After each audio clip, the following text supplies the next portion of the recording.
নমস্কার, JM update চ্যানেলের পক্ষ থেকে সকলকে জানাই স্বাগত। রাজ্যে আবারও আইসিডিএস নিয়োগের 2025 সালে নতুন করে রিক্রুটমেন্টের কিন্তু বিজ্ঞপ্তি প্রকাশিত করেছে। আজকে এই ভিডিওর মাধ্যমে আমরা জেনে নেব আইসিডিএস সুপারভাইজার থেকে শুরু করে কর্মী এবং ওয়ার্কার, হেল্পার সমস্তগুলি তথ্য সহ ভ্যাকেন্সি কী রয়েছে, সিলেবাস কী রয়েছে এবং আপনার শিক্ষাগত যোগ্যতা কী রয়েছে, বয়সের যোগ্যতা কী রয়েছে, সমস্ত ডিটেলসগুলি আমরা জেনে নেব আজকে এই ভিডিওর মাধ্যমে। A to Z তথ্য কিন্তু পেয়ে যাবেন আজকে এই ভিডিওর মাধ্যমে। তাই প্রত্যেককে এই চ্যানেলটাকে অবশ্যই সাবস্ক্রাইব না করে থাকলে অবশ্যই সাবস্ক্রাইব এবং পাশে বেল আইকনে ক্লিক করে দেবেন সবার আগে এই ধরনের নিত্য নতুন আপডেট পেতে। এটা সম্পূর্ণ পশ্চিমবঙ্গ অঙ্গনওয়াড়ি কর্মী নিয়োগ 2025 সালের রিক্রুটমেন্টের একটি অফিসিয়াল নোটিফিকেশন থেকে আমরা এই বাংলায় কিন্তু ট্রান্সলেট করে আমরা বিস্তারিত তথ্যগুলি জেনে নেব। এখানে কী বলছে, ইন্টিগ্রেটেড চাইল্ড ডেভেলপমেন্ট সার্ভিস অর্থাৎ আইসিডিএস অঙ্গনওয়াড়ি কর্মীর যে পশ্চিমবঙ্গ সুপারভাইজার যে বিভিন্ন মিনি অঙ্গনওয়াড়ি কর্মী, শিক্ষক, সহযোগী এবং অন্যান্য পদের জন্য আইসিডিএস ডাব্লিউবি অঙ্গনওয়াড়ি কর্মী 2025-এ যে বিজ্ঞপ্তি প্রকাশিত চলেছে তার সম্বন্ধে কিন্তু আজকে এই ভিডিওর মাধ্যমে আমরা জেনে নেব। আইসিডিএস পশ্চিমবঙ্গ অঙ্গনওয়াড়ি সুপারভাইজার নিয়োগে অফিসিয়াল বিজ্ঞপ্তি গত বছর প্রকাশিত হয়েছিল এবং পরীক্ষা নেওয়া হয়েছিল। এখন আবার নতুন করে বিজ্ঞপ্তি আসবে, সেখানে আইসিডিএস ডাব্লিউবি প্রচুর সংখ্যক নিয়োগের একটি বিজ্ঞপ্তি কিন্তু জারি করবে, তা কিন্তু রাষ্ট্র তরফ থেকে কিন্তু জানা গিয়েছে। কমিশন একটি প্রতিযোগিতামূলক পরীক্ষা করবে যার ফলাফলের ভিত্তিতে মহিলা ও পুরুষ অর্থাৎ উন্নয়ন ও সমাজ কল্যাণ বিভাগের অধীনে আইসিডিএস শুধুমাত্র মহিলারাই সুপারভাইজার পদে কিন্তু নিয়োগ করা যাবে, সেটাও কিন্তু জানিয়েছে রাজ্য সরকারের তরফ থেকে। এখানে আরও কি বলেছে, এখানে নারী ও শিশু উন্নয়ন ও সমাজ কল্যাণ বিভাগের অধীনে আইসিডিএস 2025-এ সুপারভাইজারের পদে বিভিন্ন কমিশনের ওয়েবসাইটে কিন্তু পরীক্ষার মাধ্যমে অনলাইন আবেদন করা যাবে, সেটাও কিন্তু জানিয়েছে। কমিশন একটি প্রতিযোগিতামূলক পরীক্ষা করবে যার ফলাফলের ভিত্তিতে মহিলা ও শিশু উন্নয়ন ও সমাজ কল্যাণ বিভাগের অধীনে আইসিডিএস সুপারভাইজার পদে কিন্তু নিয়োগ করা হবে। এই যে অফিসিয়াল নোটটি দেখতে পাচ্ছেন, এই অফিসিয়াল ওয়েবসাইটে কিন্তু আপনারা সরাসরি গিয়ে বিস্তারিত কিন্তু জানতে পারবে যখন ভ্যাকেন্সি কিন্তু প্রকাশিত করা হবে। 14ই মার্চ 2025 তারিখ থেকে এই ভ্যাকেন্সি বের হওয়ার কথা আছে। পোস্টের জন্য আবেদন করার জন্য আগে প্রার্থীদের ওয়েবসাইটের আবেদন একবার তালিকাভুক্ত স্কিম অনুযায়ী নিজেদের নথিভুক্ত করতে হবে। যারা ইতিমধ্যে একই ওয়েবসাইটে আপনারা যে দেখতে পাচ্ছেন ডাব্লিউবিপিএসসি যে ওয়েবসাইট আছে, এই ওয়েবসাইটে গিয়ে যদি আপনারা রেজিস্ট্রেশন করে থাকেন তাহলে কিন্তু নতুন করা ওয়েবসাইটে কিন্তু আর নথিভুক্ত করতে হবে না। শুধুমাত্র আমরা ওই ইউজার আইডি পাসওয়ার্ড দিয়ে প্রত্যেকে কিন্তু অ্যাপ্লিকেশন করতে পারবে, সেটা কিন্তু এখানে জানিয়েছে। এখানে আরও যে গুরুত্বপূর্ণ তথ্যগুলি দিয়েছে সেগুলো কিন্তু আমরা জানবো, প্রত্যেকে কিন্তু মনোযোগ করে দেখবে। এত দ্বারা সমস্ত জেলা অন্তর্গত সুসংহত শিশু বিকাশ সেবা প্রকল্পের নারী কেন্দ্রগুলিতে অঙ্গনওয়াড়ি সহায়িকা পদে শূন্যপদ পূরণের জন্য শুধুমাত্র কাছ থেকে আবেদনপত্র জমা দেওয়ার কথা বলা হচ্ছে।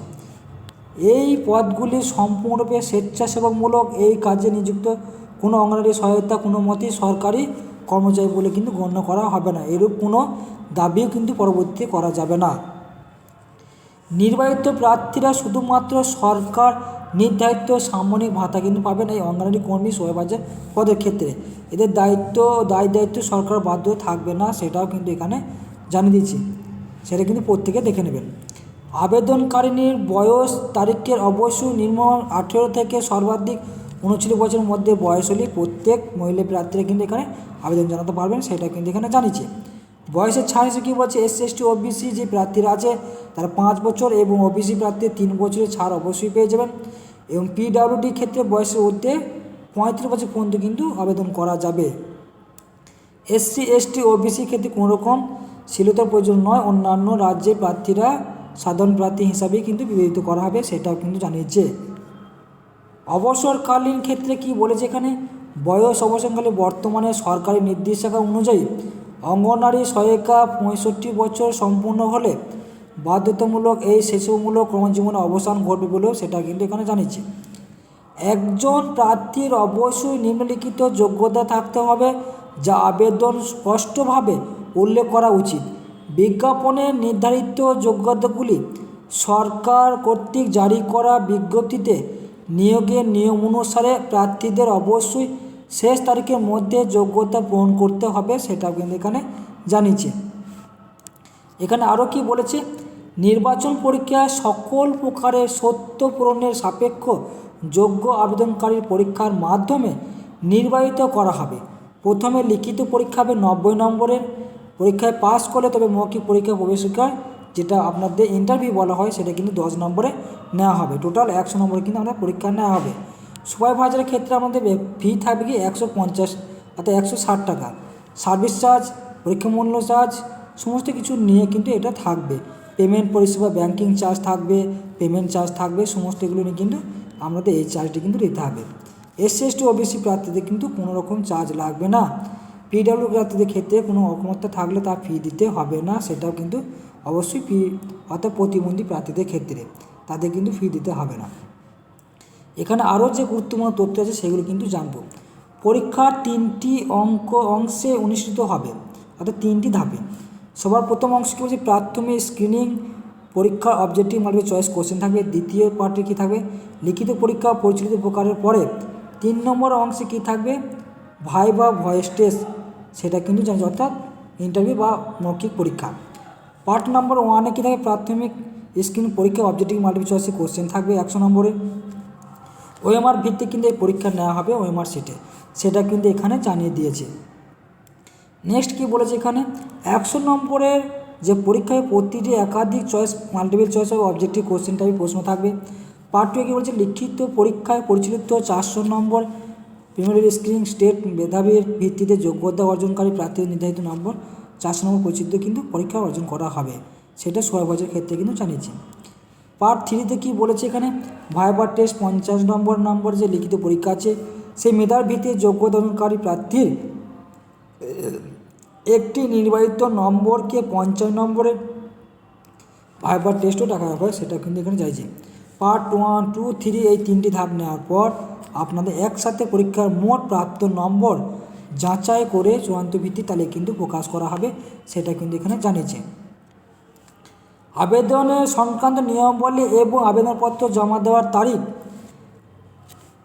8/4/2025 তারিখ থেকে আবেদন জমা নেওয়া হবে। আবেদন জমা দেওয়ার শেষ তারিখ কী বলছে, 4/7/2025 এটা কিন্তু আবেদনের শেষ তারিখ হবে, সেটা কিন্তু জানিয়েছে। আপনারা প্রত্যেকে অবশ্যই কিন্তু নোটিফিকেশান দেখতে পাবেন। How to apply WBICD supervisor রিক্রুটমেন্টের ক্ষেত্রে যে অ্যাপ্লিকেশন প্রসেস সেটা কীভাবে আপনারা আবেদন করবেন সেখানে এই তথ্যগুলি দেখে নেবেন।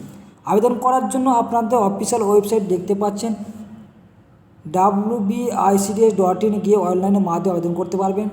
ডাউনলোড অপশানে যান, ওখানে অনলাইনে বিজ্ঞপ্তি দেখতে পাবেন। আগে ভালো করে ফুল নোটিফিকেশান পড়ে তারপরে কিন্তু প্রত্যেকে অনলাইনে রেজিস্ট্রেশন কমপ্লিট করতে হবে। অনলাইন রেজিস্ট্রেশন কমপ্লিট করার পর আপনাদের কিন্তু যে ফি লাগবে আবেদনের অনলাইনে সেই ফি কিন্তু পেমেন্ট করতে হবে। অবশেষে সমস্ত কিছু যাচাই করে তাই নির্ভুলভাবে সেটা দেখে নেবেন, তারপরে সাবমিট বাটনে ক্লিক করলে আপনার ফর্মটা কিন্তু সাবমিট হয়ে যাবে। WBICD সুপারভাইজার রিক্রুটমেন্টের ইম্পর্টেন্ট ডেটগুলি আছে। অনলাইন আবেদন শুরু হবে 8/4/2025। অনলাইন আবেদন প্রার্থীর শেষ তারিখ কী বলছে, 7/6/2025। আবেদন ফিদের শেষ তারিখ কী বলছে, 7/6/2025।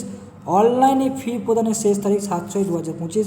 পেমেন্ট চালানো 7/6/2025, সেটা কিন্তু প্রত্যেকে দেখে নেবেন। এবং কোথা থেকে এই লিস্টগুলি প্রকাশিত হবে সেই লিস্টের নামগুলি কিন্তু দেখে নেব। কলকাতা আছে, Kolkata south north, Baharampur, diamond Harbour, Barrackpore, Basirhat, Krishnanagar, Howrah, তারপর আছে ঝাড়গ্রাম, বাঁকুড়া, সিউড়ি, বহরমপুর, মালদা, বালুরঘাট, বিহার, শিলিগুড়ি, দার্জিলিং, কালিম্পং, এই সমস্ত ডিস্ট্রিক্ট ওয়াইজ কিন্তু প্রত্যেকে কিন্তু ভ্যাকেন্সি কিন্তু প্রকাশিত করা অনুরোধ সহকারে কিন্তু ভিডিওটা দেখে নেবেন। এই সমস্ত ডিস্ট্রিক্ট ওয়াইজ কিন্তু আপনাদের জন ওয়াইজ কিন্তু আপনাদের প্রজেক্টের নাম ওয়াইজ কিন্তু আপনাদের প্রত্যেকে কিন্তু ভ্যাকেন্সি প্রকাশিত করাবে সুপারভাইজার এবং ICDS অঙ্গনওয়াড়ি কর্মী সহায়িকার ক্ষেত্রে, সেটা কিন্তু প্রত্যেকে কিন্তু দেখে নেবেন।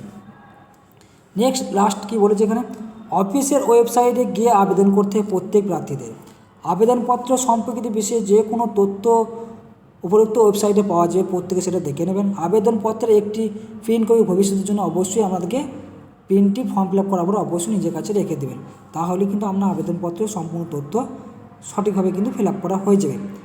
এরপর আপনারা যে সমস্ত তথ্যগুলি পরবর্তী নেক্সট যে ওয়েবসাইট আসছে নোটিশের সেগুলো প্রত্যেকে দেখতে পারবেন এই ভিডিওর মাধ্যমে। অবশ্যই আজকের ভিডিওর ইনফরমেশন যদি ভালো লেগে থাকে অবশ্যই চ্যানেলকে সাবস্ক্রাইব এবং পাশে বেল আইকনটি ক্লিক করে দেবেন সবার আগে নিত্য নতুন আপডেট পেতে। যে সমস্ত প্রার্থীরা বাড়িতে বসেন তারা যদি অ্যাপ্লিকেশন করতে পারে সেইদিকে লক্ষ্য রেখে অবশ্যই আজকে ভিডিওটি কিন্তু শেয়ার করতে ভুলবেন না।